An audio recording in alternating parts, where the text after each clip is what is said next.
जब एक पुरुष किसी स्त्री की क्षमता को स्वीकार नहीं करता है तो वह साथ में अपनी अंदर की अवचेतना को भी नकार रहा होता है। खुद जाकर ट्रैक्टर चलाया था रोड पे, बट मुझे वो जो मिलना चाहिए था जगह मीडिया में या कवरेज में या बातों में, मुझे वो चीजें वहां उतनी नहीं मिली।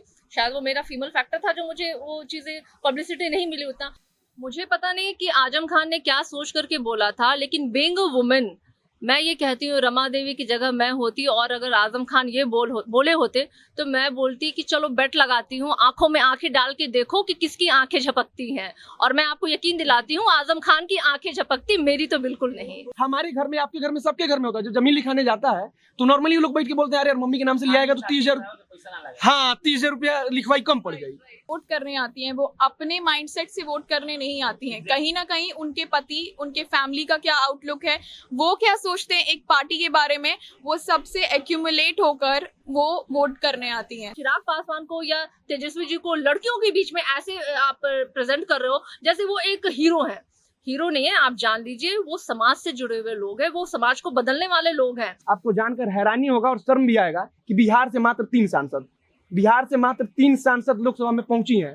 7 में से एक पॉलिटिशियन जो वुमेन है उनको online abuse, online threats, rape threats, कभी कभी घर पे आके गुंडागर्दी करना, इन चीजों का सामना करना पड़ा। महात्मा गांधी का ऐसा कहना था कि जो सत्याग्रह में आगे की लाइन में खड़े होंगे वो पुरुष होने चाहिए। पर यहाँ सरोजनी नायडू इसलिए बहुत अहम भूमिका निभा रही हैं क्योंकि सरोजनी नायडू ने कहा कि अगर हम आगे जाएंगे ही नहीं, अगर हम आगे बढ़ेंगे ही नहीं, हमेशा हम पुरुष को ही एज अ शील्ड मानेंगे, तब तो हमारी कोई भूमिका ही नहीं है इसमें। कि अगर आप महिला हैं और अगर आपके अंदर पुरुष लोग हैं, उनको आप ऑर्डर्स दे रहे हैं, तो वो उनके ईगो पे आता है। और ये हर फील्ड में भी होता है क्योंकि पॉलिटिक्स एक ऐसा फील्ड है जो कि पेट्रियार्कल सोसाइटी को ज्यादा हद तक दिखाता है। नमस्कार, स्वागत है आपका बोलना मना है के 5वें एपिसोड में। आज का हमारा मुद्दा है participation of women in politics. हम इस मुद्दे के बारे में बात करना स्टार्ट करें उसके पहले मैं टेबल में सभी लोगों से आपका इंट्रोडक्शन करा देना चाहती हूँ। प्रशांत, सृष्टि, शैली और मोहित को आप सब हमारे चैनल पे अक्सर देखा करते हैं। आज हमारे साथ हैं शांभवी जो खुद एक पत्रकार है और बॉम्बे से स्पेशली हमारा शो अटेंड करने आई हैं। और आज हमारे साथ बैठी हैं आरजेडी की प्रवक्ता सारिका पासवान। मैं यहाँ आपको ये बता देना चाहती हूँ कि सारिका जी आज आरजेडी को नहीं अपने आप को रिप्रेजेंट करने के लिए यहाँ बैठी हैं। और सारिका जी, मैं आपसे फिर से एक बार बहुत प्यार से कह देना चाहती हूँ कि इस टेबल पे आप बस एक औरत की तरह बात करेंगे, हम लोग किसी पॉलिटिकल पार्टी का कोई जिक्र नहीं करेंगे। तो चलिए अब हम बात को आगे बढ़ाते हैं। सबसे पहले हम बात करेंगे आज विमेन रिजर्वेशन बिल के बारे में। तो ये एक ऐसा बिल है जो आज तक लोकसभा में पेंडिंग है। ये बिल सबसे पहले 1996 में इंट्रोड्यूस किया गया था, जिसके अकॉर्डिंग औरतों को 33% रिजर्वेशन दी जाने वाली थी लोकसभा, राज्यसभा और सारी ऐसी पार्लियामेंट्री बॉडीज में। लेकिन स्थिति ऐसी है कि अभी बिहार के साथ साथ 19 और ऐसे राज्य हैं जहां 50% रिजर्वेशन पंचायती राज इंस्टीट्यूशंस में औरतों को दी जाती है।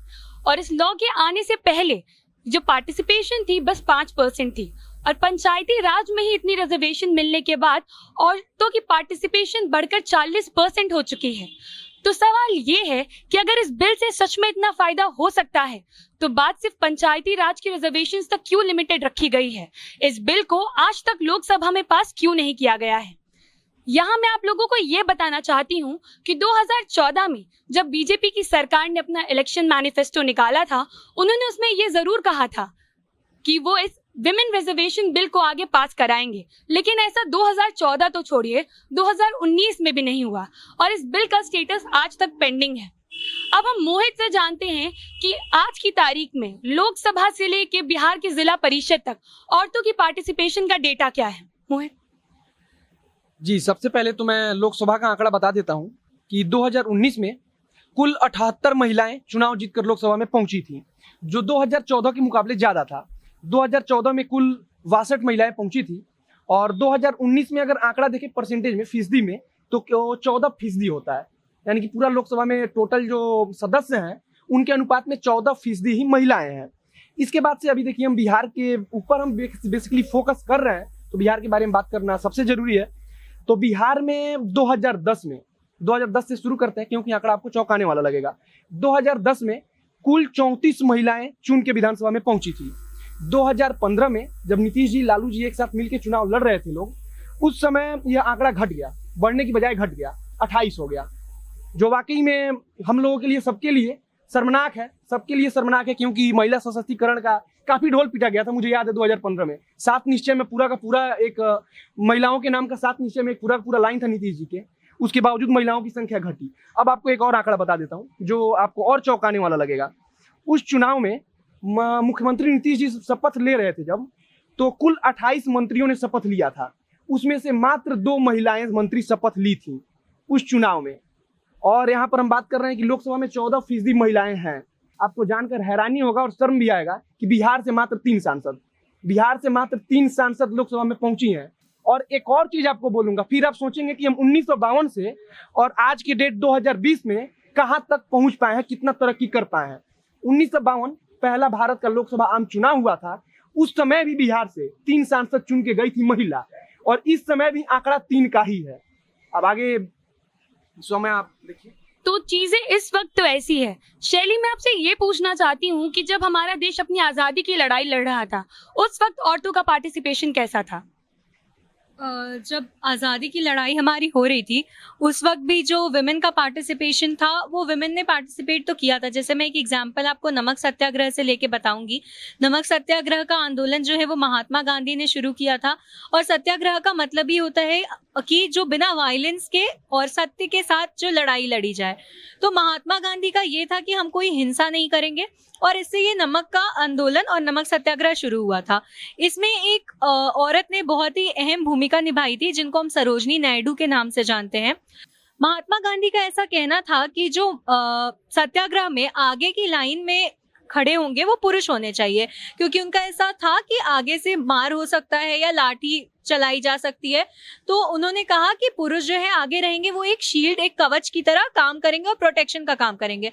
पर यहाँ सरोजनी नायडू इसलिए बहुत अहम भूमिका निभा रही हैं क्योंकि सरोजनी नायडू ने कहा कि अगर हम आगे जाएंगे ही नहीं, अगर हम आगे बढ़ेंगे ही नहीं, हमेशा हम पुरुष को ही एज अ शील्ड मानेंगे, तब तो हमारी कोई भूमिका ही नहीं है इसमें, हमारा पार्टिसिपेशन ही 0 है इसमें।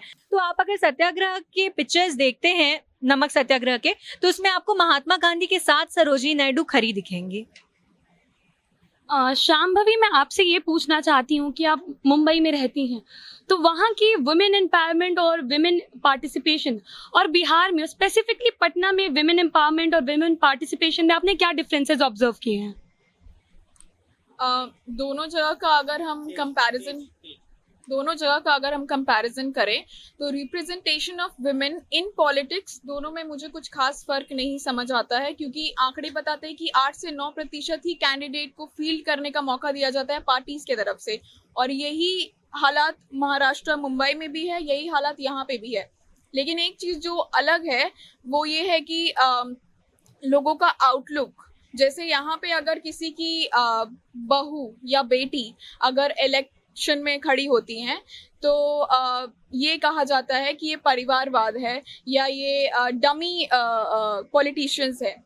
लेकिन वही चीज़ अगर आप महाराष्ट्र या मुंबई में देखेंगे तो कहीं ना कहीं वो एक वैसे उस तरीके से उभर के आते हैं कि वो एक डायनेस्टी बना रहे हैं। जैसे कि फॉर एग्जांपल पूनम महाजन का अगर हम एग्जांपल लें तो वो भी प्रमोद महाजन की बेटी होने के नाते अभी वो सदस्य भी हैं, और उनको जिस तरीके से रिस्पेक्ट दिया जाता है मेरे नज़रिए में, इन माय परसेप्शन, वो चीज़ यहाँ पे अगर मीसा भारती करेंगी तो बहुत क्वेश्चंस उठेंगे, ऐसा मेरा मानना है। सारिका जी, अब मैं आपसे सीधा एक सवाल पूछना चाहती हूँ कि राजनीति में एक औरत होना कैसा होता है, स्पेशली बिहार की राजनीति में? राजनीति में एक औरत होना मुझे लगता है कि औरतों के लिए तो एक बहुत ही इंस्पिरेशन है, कह लीजिए। तो मुझे लगता है हर औरत को, एक समृद्ध औरत को आना चाहिए राजनीति में, और उन्हें वो अपनी जगह बनानी चाहिए ताकि वो और औरतों के लिए रोल मॉडल बन सके। क्योंकि राजनीति को जिस तरीके से औरतों के लिए देखा जाता है, ये एक हमेशा से एक कह लीजिए कि शोषित, हरासमेंट वाले तरीके से, नजरों से इस तरीके से व्यक्त की जाती है। बट मुझे लगता है ज़्यादा से ज़्यादा, अधिक से अधिक संख्याओं में औरतों को आना चाहिए, सशक्त महिलाओं को आनी चाहिए, अपनी जगह बनानी चाहिए, और वो जो मिथ है उसे जरूर हम अपनी संख्याओं के द्वारा ही दूर करवा सकते हैं। अभी शांभवी ने एक बात कही थी कि बिहार में जब कोई औरत किसी पॉलिटिकल बैकग्राउंड से ही आगे आती है, जैसे उन्होंने मीसा भारती का एग्जाम्पल दिया, तो उन्हें डमी नेता कहा जाता है। इसके ऊपर आप क्या कहना चाहती हैं? ये तो बहुत सही बात है, क्योंकि अभी तक राजनीति में आप अगर देख लीजिए, आंकड़ों पे अगर जाएं तो 50% से ज्यादा ऐसी औरतें ही राजनीति में आ पाती हैं जिनका कहीं ना कहीं एक परिवेश जो पारिवारिक कहीं ना कहीं जुड़ाव होता है राजनीति में। बहुत कम ही ऐसी महिलाएं होती हैं जिनको मौका दिया जाता है, जो स्वतंत्र होकर के आती हैं राजनीति में, जिनका कोई कनेक्शन पीछे से नहीं होता है राजनीति में।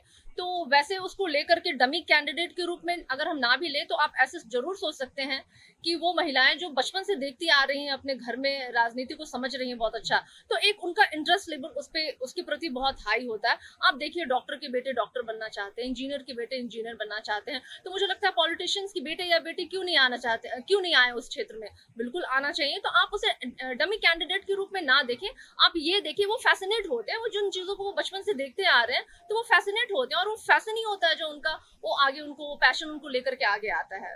तो डमी होना तो I think it's not a accurate word. आपने अपनी राजनीतिक करियर की शुरुआत कब से की है? मैं अगर अपनी राजनीतिक कैरियर की बात करूं तो मेरे परिवार में दूर दूर तक कोई राजनीति में नहीं है। मैं पहली महिला हूं जो मैं राजनीति में आई हूं, और मैं भी आप कह लीजिए कि मैं भी बहुत पैशनेट हूं। मैं एक मास लेवल पे लोगों के लिए काम करना चाहती थी, मैं कर भी रही थी। मैं इंडिविजुअली मैंने बहुत किया है लोगों के लिए, अपने पर्सनल लेवल पे मुझे जब भी जहाँ भी लगी मैंने लोगों के लिए किया। लेकिन मुझे लगा कि एक मास लेवल पे अगर आपको काम करना है तो आपको ऐसे संगठन या संस्था से जुड़ना होता है जहाँ आप जाकर के लोगों में अधिक से अधिक लोगों के लिए आप काम कर सके। तो मुझे लगा I think this is the right platform जहां मैं जाकर के लोगों के लिए कर सकती हूँ। तो आप मुझे ये बताइए कि बिहार की राजनीति में अपने लिए जगह बनाना कितना आसान है? क्यों एक महिला के लिए अपनी जगह बनाना कितना आसान है, ये मैं आपसे जानना चाहती हूँ। और मैं आपसे रिक्वेस्ट करूंगी, आप मुझसे प्रवक्ता बनकर बात ना करें, बिल्कुल अपनी कहानी से मुझे बताएं कि आपके लिए ये जर्नी कैसी जा रही है, अपनी जगह बनाना सच में कितना आसान या कितना मुश्किल है। सौम्या, मैं आज आपको बिल्कुल सारिका की तरह बोलूंगी। मैं भूल चुकी हूँ मैं कौन हूँ, मैंने कुछ नहीं याद रखा है। मैं पार्टी लेवल पे बिल्कुल बात नहीं करूंगी। एज अ सारिका मैं अगर आपको बताऊं तो अगर आप कहें कि भगवान की कृपा मैं कह लूं इसको कि मुझ पे है कि सारी चीजें मेरे लिए अच्छी होती गई, तो नहीं, ऐसा भी नहीं है। परेशानियां मुझे लगता है हर स्टेज पे कहीं ना कहीं एक फीमेल होने का खामियाजा आपको भुगतना होता है। आप हमारी जो सोशल एक्सेप्टेंस जो होती है ना औरतों को लेकर के, वो बहुत कंजर्वेटिव होते हैं वो लोग। आप अगर कोई एक मेल कर रहा होता है उन चीजों को तो लोग इजीली उसे जगह देते हैं, स्पेस देते हैं, एक्सेप्ट करते हैं उसको। लेकिन अगर वही सेम चीज अगर महिला करती है तो उसे वो एक्सेप्टेंस जल्दी नहीं मिलता है। अगर मैं रिसेंट आपको एक बताऊं, मैंने एक कार्यक्रम किया था जिसमें मैं नहीं नाम लूंगी अपनी पार्टी की, लेकिन हमने एक विरोध प्रदर्शन किया था जिसमें मैंने खुद जाकर ट्रैक्टर चलाया था रोड पे। बट मुझे वो जो मिलना चाहिए था जगह मीडिया में या कवरेज में या बातों में, मुझे वो चीजें वहां उतनी नहीं मिली। शायद वो मेरा फीमेल फैक्टर था जो मुझे वो चीजें पब्लिसिटी नहीं मिली उतना। अगर वहीं पे मुझे लगता है एक अन्य कोई मर्द वो कर रहा होता तो उसे लोग बड़े इजीली उसे लेते हैं, बहुत टैकल करते हैं उसको, अच्छे से टैकल करते हैं। तो वो कहीं ना कहीं एक फीमेल होने का मुझे खामियाजा मुझे लगता है कि कहीं ना कहीं हमें उठाना जरूर पड़ता है। पार्टी लेवल पे मैं ना बात करूं फिर भी मैं ये जरूर आपको मेंशन करना चाहूंगी कि मैं जिस संगठन में हूँ, जिस संस्था में हूँ, वहां पे औरतों की स्थिति अन्य कहीं और संस्थाओं के बनस्पत मुझे लगता है अच्छी है आज की डेट में, क्योंकि हमारे जो नेता है वो युवा हैं, उनकी सोच बिल्कुल डिफरेंट है। आप अगर पिछला भी मैं विधानसभा का अगर आपको आंकड़ा दूं तो हमारे संगठन से 10 महिलाओं ने इलेक्शन जीती थी और 10 के 10 ने जीत हासिल की थी। तो ये काफी एक पॉजिटिव है मेरे संगठन को लेकर के। और हमारे जो नेता है वो उनकी सोच भी बिल्कुल ही महिलाओं के प्रति बहुत सजग है, वो बहुत स्पेस देते हैं, बहुत जगह देते हैं। और वही एक कारण है जो मुझे वो दिक्कतें परेशानी नहीं इस संगठन में हुई जो मुझे लगता है आमतौर पे औरतों को झेलनी होती है। परेशानियां जो वो सफर करती हैं वो मुझे ना करना पड़ा। अब शायद जो मैं बोलूंगी उससे आप नाराज हो जाएं, लेकिन आपके ही संगठन से मुख्यमंत्री बनाया गया था राबड़ी देवी को। चुनाव उनके नाम पर लड़े गए थे, मैं रिप्रेजेंट उनको किया गया था, लेकिन चुनाव उनके नाम पर लड़े ही नहीं गए थे। चुनाव लालू प्रसाद यादव के नाम पर लड़े गए थे और राबड़ी देवी हमारी मुख्यमंत्री बन गई थी। तो इस पे आप क्या कहेंगी कि आपका जो संगठन है उसकी रिप्रेजेंटेशन के बारे में? सबसे पहले तो मैं कहूंगी कि ये हम सभी औरतों के लिए, लड़कियों के लिए प्राउड मोमेंट था कि एक महिला मुख्यमंत्री बिहार को मिली। कारण या स्थितियां जो भी उत्पन्न हुई थी आप भूल जाइए। आप ये सोचिए कि एक औरत को अपनी जगह बनाने के लिए जिन परेशानियों को झेलना होता है, कितनी तरह की दिक्कतों को वो झेल करके वो कोई मुकाम तक पहुंचती है। तो हमें तो खुश होने वाला मोमेंट था, गर्व वो करने वाला मोमेंट था कि एक औरत को बिहार के मुख्यमंत्री का दर्जा मिला, तो मुझे लगता है उसको हम ऐसे ले, एज अ प्राउड मोमेंट ले, तो वो बेहतर होगा। और स्थितियां जो भी बनी थी वो एक राजनीति की स्थितियां थी। लोकतंत्र में कई बार ऐसे फैसले लेने होते हैं। आपने देखा होगा कि जब राजा, पुराने काल में, प्राचीन काल में अगर हम चले जाएं, तो राजा की डेथ होती थी तो तुरंत उस शासन पे बैठाने के लिए एक उपयुक्त शासक का होना बहुत जरूरी होता था। तो समझ लीजिए कि उस टाइम की व्यवस्था वैसी थी कि वो चीजें हुई। लेकिन आप इस बात को हम नहीं नकार सकते थे कि वो वक्त ऐसा था जिसने इतिहास गढ़ा था कि हमारे बिहार की एक पहली मुख्यमंत्री हमको दिया। इतिहास, मैं आपकी बात से बिल्कुल सहमत हूँ। बहुत गर्व की बात है कि हमें बिहार की पहली महिला मुख्यमंत्री मिली थी। लेकिन आपको एक महिला होते हुए बात कभी चुभती नहीं कि अगर सच में उनमें ये काबिलियत थी तो चुनाव उनके नाम पे ना लड़कर उनके पति के नाम पे क्यों लड़े गए? एज अ फीमेल आपको ये नहीं लगता कि उनकी कैपेबिलिटीज को लोगों को दिखाना चाहिए था, लोगों को बताना चाहिए था कि वो क्या कर सकती है, ना कि उनके पति क्या कर सकते हैं?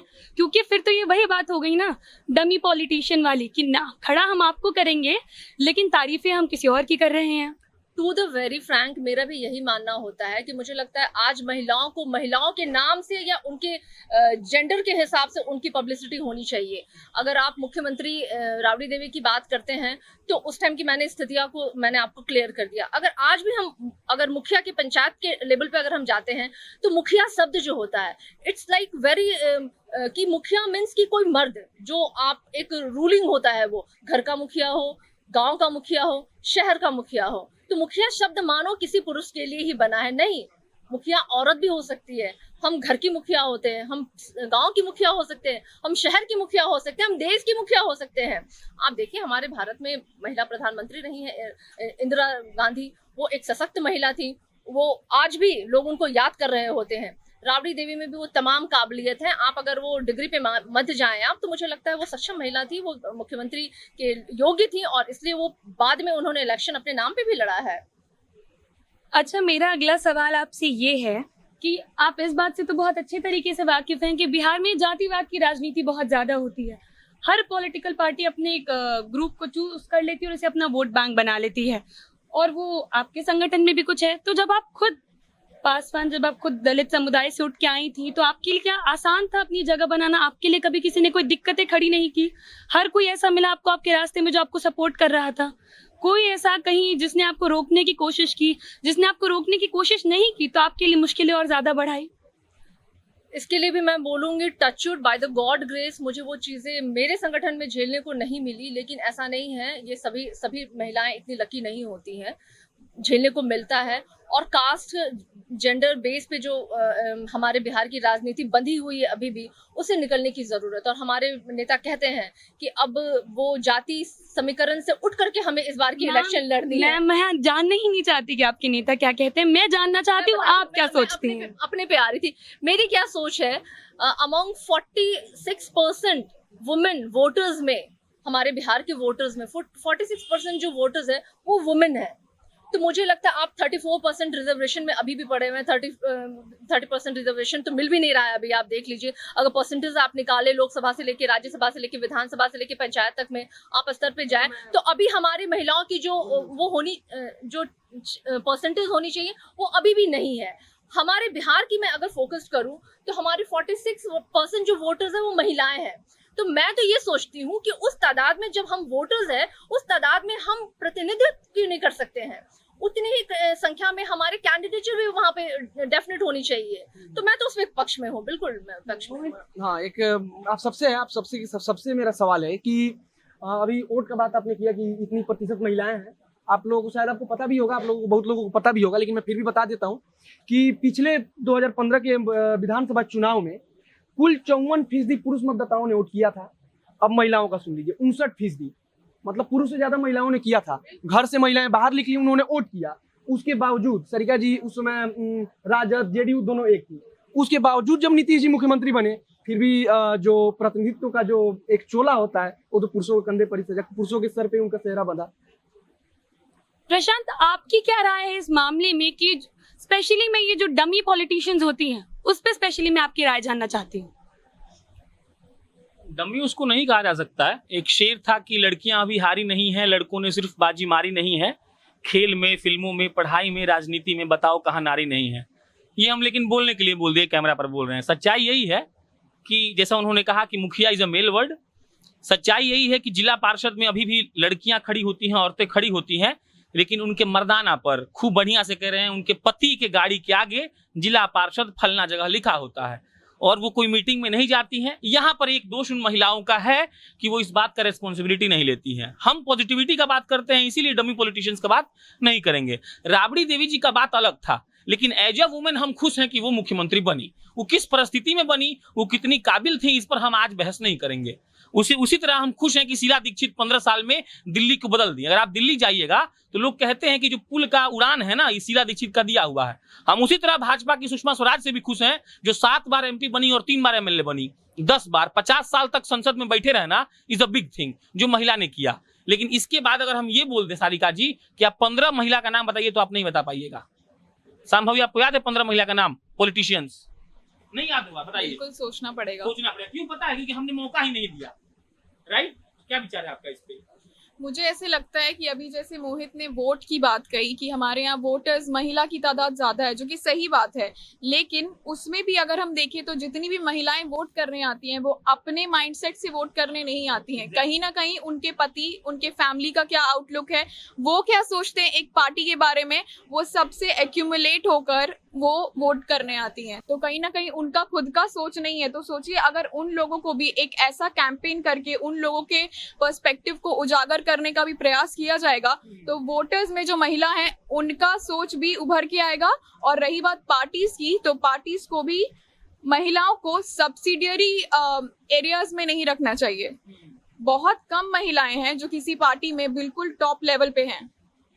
जब तक वो चीजों को हम फिक्स नहीं करेंगे, मुझे नहीं लगता है कि ये जो सिचुएशन है वो बेटर होगी महिलाओं की पॉलिटिक्स में। तो सबसे पहले तो सब्सिडियरी जो लोकेशंस हैं, जो एरियाज हैं इन पॉलिटिक्स, उससे हटाकर मेन एरियाज में आप वहां पे पोजीशन दीजिए। और जो पुरुष हैं, एक ये भी है क्योंकि ये पेट्रियार्कल सोसाइटी है, मैं सबकी बात नहीं कर रही हूँ, बट बहुत हद तक महिलाओं से ऑर्डर्स लेना मंजूर नहीं होता है अगर वो हाई लेवल पे हैं। तो ये चीज आपने भी महसूस की होगी कि अगर आप महिला हैं और अगर आपके अंदर पुरुष लोग हैं, उनको आप ऑर्डर्स दे रहे हैं, तो वो उनके ईगो पे आता है। और ये हर फील्ड में भी होता है, क्योंकि पॉलिटिक्स एक ऐसा फील्ड है जो कि पेट्रियार्कल सोसाइटी को ज्यादा हद तक दिखाता है, इसीलिए उसमें ये कई हद तक ज्यादा दिख रहा है कि वो एक्सेप्ट नहीं कर पाते कि ये कैसे हमें ऑर्डर्स दे रही है। लेकिन अगर नीतीश कुमार हो गए, उन्होंने अपनी महिला जो उनके अंडर काम कर रही हैं, जो पार्टी हैं, वो उस चीज को ईगो पे नहीं लेंगी। तो इसके ऊपर भी काम करने की जरूरत है, एक बेस लेवल से उन चीजों को हटाने की जरूरत है। अब मैं एक सवाल स्पेशली शांभवी, सृष्टि और शैली आपसे पूछना चाहती हूँ कि जब आप लोग घर में अपने पापा के साथ बैठ के बातें करते हैं, आपके पापा आपसे कभी पॉलिटिक्स डिस्कस करते हैं? Honest answer. हाँ। आपके पिता? मेरे पिता सिर्फ पॉलिटिक्स ही डिस्कस करते हैं मुझसे, स्पेसिफिकली आपसे हाँ करते हैं। इस लायक समझा है कभी कि आपके ओपिनियंस को वो वैल्यू दी जाए कि आप किसी पॉलिटिशियन के बारे में क्या सोचते हैं? बिल्कुल। एक्सेप्शंस ले आए हम तो आज हमारी टेबल पे बहुत सारे एक्सेप्शंस बैठे हैं, लेकिन ये मैं अपना पर्सनल ओपिनियन बता रही हूँ। मेरा जितना भी इंटरेस्ट है पॉलिटिक्स में सिर्फ और सिर्फ मेरे डैड की वजह से, ये मैं एकदम क्लैरिफाई कर देना चाहती हूँ यहाँ पे। लेकिन बहुत सारी ऐसी फैमिलीज होती हैं जहाँ पे लड़कियों को उस लायक समझा ही नहीं जाता है कि आप उनसे पॉलिटिक्स के बारे में बात करें। एक नॉर्मल परसेप्शन होता है कि अगर हम लड़की से बात कर रहे हैं, चौका चूल्हा, उससे फिर हम लोग मूवीज की बात कर लेंगे, कौन सा एक्टर है, क्या है क्या नहीं है। जी, पटना में जितने मीडिया हाउसेज हैं, मैं नाम किसी का नहीं लूंगा क्योंकि हम भी एक मीडिया हाउस ही हैं, तो लड़कियों से पूछते हैं शांभवी कि चिराग पासवान सुंदर लगता है कि तेजस्वी यादव, और मर्दों से पूछते हैं कि नीतीश कुमार आना चाहिए या तेजस्वी यादव। मतलब दे आर आस्किंग कि आपका पॉलिटिकल रुझान कहाँ है, और लड़की बताइए कि सुंदर कौन है। देश की जो सबसे बड़ी मीडिया चैनल्स हैं वो जाते हैं और किसी लड़के से या किसी चचा जो बैठे होते हैं पेड़ के नीचे, उनसे ये पूछा जाता है कि बताइए किसका हवा चल रहा है, और लड़की होती है तो ये पूछा जाता है बताइए ना बैगन का दाम घटा तो आपको कैसा लग रहा है। लेकिन दुख की बात है, आज भी लड़कियां जो है वैसे प्रश्नों को जवाब देने के लिए खुद को आगे करती है। मुझे लगता है वैसे प्रश्नों को उनको नकार देना चाहिए, कहना चाहिए भाई आप पूछिए उनकी क्या क्वालिटीज है, किन क्वालिटी पे आप किसी पॉलिटिशियन को पसंद कर सकते हैं। भाई वो हीरो नहीं है, वो नेता नहीं है, अभी वो नेता है, वो अभिनेता नहीं है। पहले तो ये समझना पड़ेगा। ये डिफरेंसेस जब तक हम नहीं समझेंगे, आज भी नीतीश को, चिराग पासवान को या तेजस्वी जी को लड़कियों के बीच में ऐसे आप प्रेजेंट कर रहे हो जैसे वो एक हीरो है।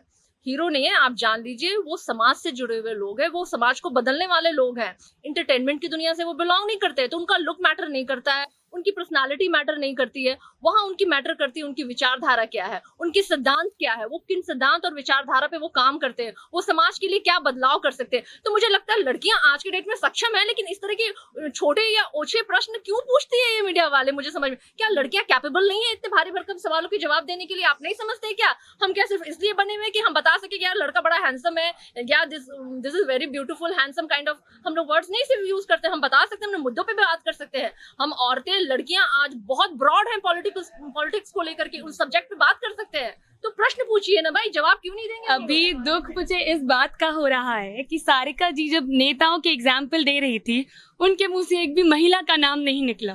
बात सिर्फ नीतीश जी की हुई, चिराग पासवान की हुई, तेजस्वी यादव हमारे साथ बैठी हैं, आपके पास भी देने के लिए कोई महिला का एग्जाम्पल नहीं था, और यही वजह है कि हम इस मुद्दे को आज यहाँ लेकर आए हैं। शैली, आप कुछ पूछ रही थी।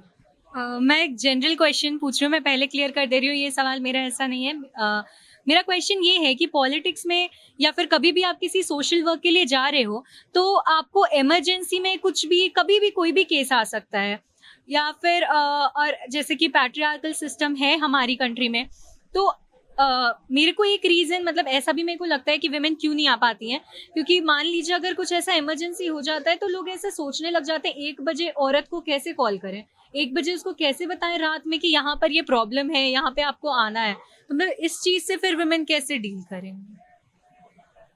यही हमारे समाज की सबसे बड़ी मैं कह लूँ लूप पॉइंट। आप औरतों को जनरली लोग, अगर आपको काम नहीं भी होता है तो अगर फीमेल दिखती हैं तो लोग उनको ऐसे भी फोन कर दिया करते हैं। समाज से रिलेटेड जो परेशानियां उनको लेकर के तो हम हमेशा जागरूक हैं। मैं कहती हूँ अपनी जनता मेरी जो मैं जिस क्षेत्र से बिलोंग करती हूँ, मैंने वहां अपने नंबर सारे लोगों को दे रखा है कि आप कभी भी आप परेशानी में हो, कोई अगर वजह हो तो आप मुझे कॉल करें। लेकिन कई बार मुझे इन फोन कॉल्स को भी झेलना होता है जब अनटाइमली लोग कॉल करते हैं, कोई मुद्दा नहीं होता उनके पास बात करने के लिए, लेकिन वो सिर्फ महज ये जान करके कि चलो यार फोन घुमा दो, अब हमारी ये नेत्री है, हम तो स्वतंत्र हैं इनको कभी भी फोन करने के लिए, तो वहां पे विश्वसनीयता जो है ना वो खोती है। रही बात लड़की होने का डिसएडवांटेज है, हमारा समाज इतना अभी भी सेफ नहीं है लड़कियों को लेकर के कि आप 1 बजे रात में आप अकेले निकल जाए। मैं तो कहती हूँ निकलना चाहिए लड़कियों को, लेकिन क्या हम उतने सेफ हैं कि आप 1 बजे आप निकल सकती हैं? बिल्कुल नहीं निकल सकती हैं। आप सिक्योरिटी के साथ भी आप निकलिए तो भी आप सड़क पे देखिए कितने लोग आपको दिखेंगे, कितने आप कुछ पॉइंट्स हैं जहाँ पे आपको 4 पुलिस वाले बंदे दिख जाएंगे, तो क्या वो आपकी हेल्प के लिए हमेशा खड़े हैं? नहीं। इतनी ऑकरेंस हो रही है सड़कों पे, हो रही है लड़कियों के साथ, दिन दहाड़े हो रही है, तो मुझे नहीं लगता है कि कोई भी माँ बाप या खुद कोई लड़की अपने आप को वो कंफर्टेबल फील करेगी कि वो 12 बजे रात में घर से बाहर निकल सके। तो वो तो मुझे लगता है कि बहुत टाइम लगेगा उस स्थिति में जाने में, जब लड़कियां बेबाक होकर के 1 बजे 2 बजे रात में, इनफैक्ट मेट्रोपॉलिटन सिटीज में भी देखिए जितने कांड हो रहे हैं वो रात में ही हो रहे हैं। आप 1 तारीख जब कहते हैं कि पूरा शहर सड़कों पे होता है, उस टाइम में भी लड़कियों के साथ छेड़खानियां हो जा रही हैं, वो मोलेस्ट हो रही हैं। तो ये तो समाज का दोष है मुझे लगता है। लोग मेंटालिटी सुधरने की जरूरत है। जब तक हर एक मर्द सुधरेगा नहीं तब तक एक औरत अपने आप को सुरक्षित नहीं महसूस करेगी। सृष्टि, आपके कुछ सवाल थे? सबसे पहले तो आप बोलना मना में, हाय आपका बहुत स्वागत है और बहुत खुशी हुई। मेरा एक नॉर्मल जनरल क्वेश्चन है, मतलब संसद भवन में जब एक आजम खान के जो समाजवादी पार्टी के थे, उन्होंने रमा देवी बीजेपी की जो है उनको एक बात बोला था, मैंने लिख के रखा हुआ है, तो इधर उधर की ना बात कर, वो कुछ बोल रहे थे उस पे। जो रमा देवी थी उन्होंने बोला कि आप उधर मत देखिए, आप इधर देख के बात कीजिए। तो उन्होंने, जो आजम खान ने थे, उन्होंने बोला तो मैं तो आपकी आंखों में देख के बात करूंगा, आप मुझसे नजर नहीं हटा पाएंगे, आपकी आंखों में ऐसे देखूंगा। तो आपको कभी ऐसी चीजों का सामना करना पड़ा, या फिर आपका ओपिनियन क्या है इस पे? आप क्या बोलना चाहेंगे, मतलब ये सही था, गलत था? मुझे पता नहीं कि आजम खान ने क्या सोच करके बोला था, लेकिन बीइंग अ वुमन मैं ये कहती हूँ, रमा देवी की जगह मैं होती और अगर आजम खान ये बोले होते तो मैं बोलती कि चलो बेट लगाती हूँ, आंखों में आंखें डाल के देखो कि किसकी आंखें झपकती हैं, और मैं आपको यकीन दिलाती हूँ आजम खान की आंखें झपकती, मेरी तो बिल्कुल नहीं। तो मतलब आपको कभी ऐसे अपने पार्टी में चीजों का सामना करना पड़ा है? मैं बिल्कुल स्ट्रेट होकर के घुसती हूँ अंदर। जितने पुरुष होते हैं सबकी आंखों में आंखें डालकर देखती हुई जाती हूँ कि कौन मुझे देख रहा है, कौन मुझे नहीं देख रहा है। मुझे कोई फर्क नहीं पड़ता है। मुझे लगता है लोग देख रहे हैं तो ये मेरी अपनी पर्सनालिटी है कि लोग मुझे देख रहे हैं। जो नहीं देख रहे हैं तो मुझे लगता है वो कहीं ना कहीं कॉम्प्लेक्स्ड है कि मैं महिला हूँ और मैं इतने दबंगई के साथ आकर के घुस रही हूँ और सर ऊंचा करके मैं घुस रही हूँ। तो मुझे तो ये शायद इसलिए नहीं क्योंकि मैं अंदर से मैं अपनी सशक्तिकरण को पहचानती हूँ और मैं चाहती हूँ वुमेन एम्पावरमेंट की सिर्फ बात मत कीजिए, उसको महसूस कीजिए। जीना है हम औरतों को, उस शक्ति को जीना है। आप सिर्फ बातें करके नहीं कर सकते, उसको अपने आप चाल में शामिल कीजिए, भाषा में शामिल कीजिए, बोली में शामिल कीजिए, अपनी बॉडी एटीट्यूड में शामिल कीजिए। उसको एटीट्यूड होना महिलाओं में बहुत जरूरत है। जिस दिन औरतें, बच्चियां, लड़कियां सबके अंदर वो एटीट्यूड पैदा हो गया ना तो वुमेन तो उसी दिन सशक्त हो जाएंगी। 7 में से एक पॉलिटिशियन जो वुमेन है उनको online abuse, online threats, rape threats, कभी कभी घर पे आके गुंडागर्दी करना, इन चीजों का सामना करना पड़ा है। तो आपके साथ कभी ऐसा हुआ है ऑनलाइन? ऑफ कोर्स, बिल्कुल। अगर मान लीजिए मैं खुद को कह दे रही हूँ कि मैं बहुत सशक्त हूँ, अगर मुझे एवरीडे इन सब चीजों को फेस करना पड़ा, मैं भी एक परिवार से बिलोंग करती हूँ, मेरी भी फैमिली है, तो आप अगर डे बाय डे एवरीडे आप उन चीजों को अगर झेल रहे हैं, वहां पे आपको अगर मोलेस्ट किया जा रहा है, आपको मैनिपुलेट किया जा रहा है, किसी भी तरीके सेक्सुअली आपको असल्ट किया जा रहा है, तो आप कितना दिन उन चीजों के लिए खड़े होंगे? आप देखिए, अगर आज कोई भी लड़की अगर अपने उन परेशानियों को लेकर के कोर्ट कचहरी तक भी जा रही है तो कहीं ना कहीं उन्हें एक सोशल ये भी झेलना पड़ रहा है, नेग्लिजेंस भी झेलना पड़ता है उनको। आप बाद में कह देते हैं कहीं ना कहीं, अरे यार कहीं ना कहीं तो उस लड़की में ही गलती होगी, तभी तो ऐसी चीजें हुई हैं। तो यही सबसे कमजोरी हमारी। एज अ पत्रकार अगर असॉल्ट किया जाए तो कितना काम कर पाएंगे आप, और आपसे भी वही है। देखिए, मुश्किल तो होगी, वो गिवन है। और मेरे साथ मैंने एक्सपीरियंस किया है ऐसा कुछ, मेरे प्रीवियस ऑर्गेनाइजेशन में ही किया है। तो मेरा ये आउटलुक था कि मैंने जाके बात की उसके बारे में। I did not feel like कि मैं इस बात को दबा देती हूँ और जाने देती हूँ। तो मेरे हिसाब से लड़कियों को भले ही कैसा भी समाज हो ऐसा बोले कि इन चीज़ों के बारे में बात मत करो, इन चीज़ों को दबाओ मत, इन चीज़ों के बारे में बात करो, क्योंकि जब तक बात करोगे नहीं, जो कर रहा है वो शर्मिंदा होगा नहीं और वो रुकेगा भी नहीं। तो इन चीज़ों के बारे में, और ऐसा होता है, हर फील्ड में होता है। मेरा ये मानना है कि हम सामने वाले को उतना ताकत देते कि वो मेरे साथ ऐसे बिहेव करे। अगर हम उसको उतना ताकत देंगे ही नहीं तो वो कर ही नहीं पाएगा। मुझे लगता है कि मुझे आजादी है, मैं कैसे भी कपड़े पहनूं, मुझे आजादी है मैं जैसे भी बोलूं, मुझे आजादी है मैं कहीं भी खड़ी हूं। आप होते कौन है प्रश्न चिन्ह लगाने वाले, मुझे बाउंड्रीज में डालने वाले? ये मैं कहीं गलत नहीं हूं। क्या लड़का आप शॉर्ट्स पहन के घूम सकता है? अगर लड़कियां टू पीस में दिखती हैं तो उनको आप क्यों क्वेश्चन मार्क्स खड़े करते हो? दिस इज माई बॉडी, मुझे बॉडी शेमिंग नहीं, तो आप क्यों मुझे कराते हो? क्यों मुझे आप बाउंड्रीज में बांध रहे हो? नहीं, मैं बिल्कुल नहीं मानती हूँ। मैं किसी को ऑथराइज नहीं करती हूँ कि आप मेरे लिए दायरे तय करें। मैं सफिशिएंट हूँ अपने लिए दायरे तय करने के लिए। आप कहीं भी मैं प्रश्न चिन्ह नहीं लगा सकते हैं मेरी आइडेंटिटी पे, तो ये मैं बिल्कुल गलत मानती हूँ। डेफिनेटली। मोहित बहुत देर से कुछ कहना चाह रहे थे। उस समय से बहुत बात हो गया, मतलब शिकायत वाला जितना महिलाओं, मतलब बिहार की महिला कितनी पीछे है इस पे बात हो गया। अब बात कर रहे हैं कि किस में आगे हैं और क्यों आगे हैं, इसका जवाब हमें सबसे चाहिए कि उस चीज में आगे क्यों है, और एकदम ईमानदारी से बताइएगा कि आपको लगता क्या है। पूरे देश में जो व्यक्तिगत संपत्ति रखने के मामले में, जैसे जमीन हुआ कि महिलाओं के नाम का जमीन, बिहार में सबसे ज्यादा महिला है जिनके पास पर्सनल प्रॉपर्टी है। अब मैं आंकड़ा बता देता हूँ, 59% महिलाओं के पास बिहार में व्यक्तिगत संपत्ति है, उसमें से 61% ग्रामीण क्षेत्रों से आती हैं। अब जमीन क्यों खरीदा जाता है महिलाओं के नाम से? सब लोग एकदम ईमानदारी से बता दीजिएगा कि महिला के नाम से जमीन खरीदने का कारण क्या है। I have the answer to this. क्योंकि जब आप एक महिला के नाम पर कोई प्रॉपर्टी खरीदते हैं तो जब प्रॉपर्टी डिवीजन होता है तो उस महिला के नाम की प्रॉपर्टी वो घर में ही रह जाती है, उसको भाइयों में बांटने की जरूरत नहीं होती। चलिए, ये चीज तो है कि अगर, लेकिन भाई के बांटने की बात है तो अगर मैं भी अपने नाम से ले लूं, अगर मम्मी पापा के नाम का नहीं है तो भाई नहीं ले सकता है, ये तो श्योर है। हमें जहां तक लगता है सबसे पहली बात, और बड़ा आसान सा जवाब है, सब लोग अभी समझ जाएंगे, महिलाओं के नाम से बस इसीलिए लिया जाता है, जो लिखवाई कहते हैं ना कि लिखवाई लग रहा है, वो लिखवाई कम पड़ता है। हाँ, नहीं, एकदम एग्जैक्टली यही कारण है। हमारे घर में, आपके घर में, सबके घर में होता है, जो जमीन लिखाने जाता है तो नॉर्मली वो लोग बैठ के बोलते हैं, अरे यार मम्मी के नाम से लिया आएगा तो 30,000, हाँ 30,000 रुपया लिखवाई कम पड़ गई। बस यही ये कारण होता है। तो चलिए, अब हम इस वीडियो के एंड पे पहुंच चुके हैं और मैं सबके क्लोजिंग स्टेटमेंट्स लेने वाली हूँ। और अपने क्लोजिंग स्टेटमेंट में ओबामा की एक बात कहना चाहती हूँ कि अगर इस दुनिया को औरतें चलाती तो एक दुनिया बहुत ज़्यादा बेहतर जगह होती। और ये बात साबित करने के लिए मेरे पास बहुत सारे ऐसे डेटा है जो मैं आपको सुना सकती हूँ।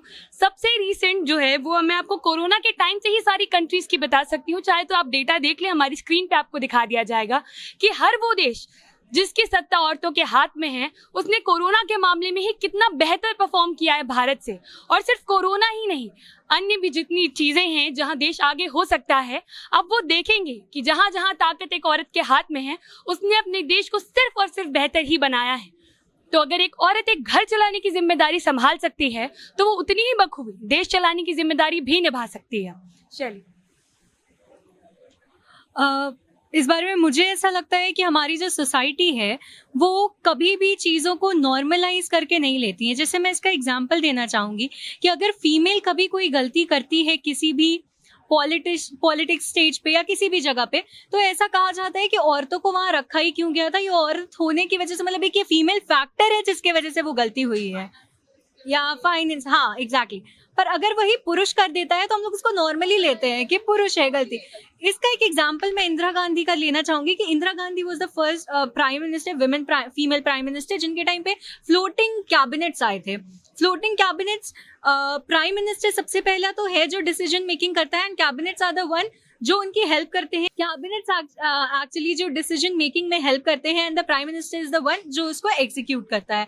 पर इंदिरा गांधी के टाइम पे फ्लोटिंग कैबिनेट्स जो थे, इंदिरा गांधी वाज, हम लोग कहते हैं, बहुत डोमिनेटिंग, बहुत ही पावरफुल पॉलिटिशियन थी। उस टाइम पे कैबिनेट्स की नहीं सुनी जाती थी। It was the Indira Gandhi जो अपने सारे डिसीजंस खुद लेती थी।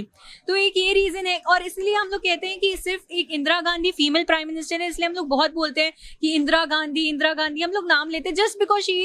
तो एक पॉजिटिव साइड भी है और ज्यादातर नेगेटिव साइड भी है। अब इसको एंड करते हुए मैं बस अपनी एक फेवरेट पोएट अमृता प्रीतम की कुछ लाइन बताऊंगी जो उन्होंने कहा कि अमृता प्रीतम कहती हैं, जब एक पुरुष किसी स्त्री की क्षमता को स्वीकार नहीं करता है तो वह साथ में अपनी अंदर की अवचेतना को भी नाकार रहा होता है।